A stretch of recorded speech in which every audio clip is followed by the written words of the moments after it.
আসছি এখানে অন্যান্য মানুষ যেভাবে আসছে আমিও সেই কারণেই আসছি যে এখানে একটা সেতু খুবই দরকার। অনেকে প্রশ্ন করে যে আসলে পাশাপাশি দুইটা সেতু কেমন হয়ে যায়, প্রায় 1-1.5 কিলোমিটারের ব্যবধানে আরেকটা সেতু, এটা কেমন হয়? কিন্তু এর জবাব হচ্ছে যে চট্টগ্রামের কর্ণফুলী নদীতে পাশাপাশি সেতু আছে, বেশ 3টা সেতু আছে।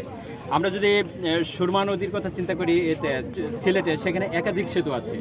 এই একই নদী যখন মাগুরাতে চলে গেছে তখন এটা মধুমতি। এই মধুমতি নদীতে একেবারে মাগুরা শহরে পাশাপাশি 3টা ব্রিজ, সেটা একেবারে 1.5 কিলোমিটারের মধ্যে 3টা ব্রিজ।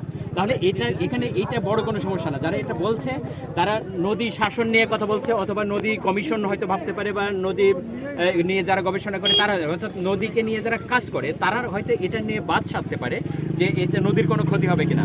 নদীর ক্ষতি কিছুটা তো হতেই পারে, কিন্তু বৃহত্তর স্বার্থ কোনটা? জনগণের স্বার্থ। তো নদীর ক্ষতির কথা তো চিন্তা করলে পরে আরও আগে করা দরকার ছিল। এই নদী দখল করে কারা অন্যান্য প্রতিষ্ঠান করলো, আমি সেই প্রতিষ্ঠানগুলোর নাম বলতে পারতাম, বললাম না। যে প্রতিষ্ঠানগুলো এখনো আছে, একেবারে নদী দখল করে যে প্রতিষ্ঠানগুলো করা হয়েছে, ও পাশে আরেকটা করা হয়েছে, তখন তো এই প্রশ্নগুলো আসে নাই। এখন কেন এই প্রশ্নগুলো আসছে? জনস্বার্থে যেটা দরকার, একটা 5টা ইউনিয়নের জনগণ কি চায়, 40টা গ্রামের মানুষ কি চায়, সেই জিনিসটা সরকার কর্তৃপক্ষকে মাথায় নিতে হবে। এখানে একটা ব্রিজ খুব জরুরি, এটা দিতে হবে।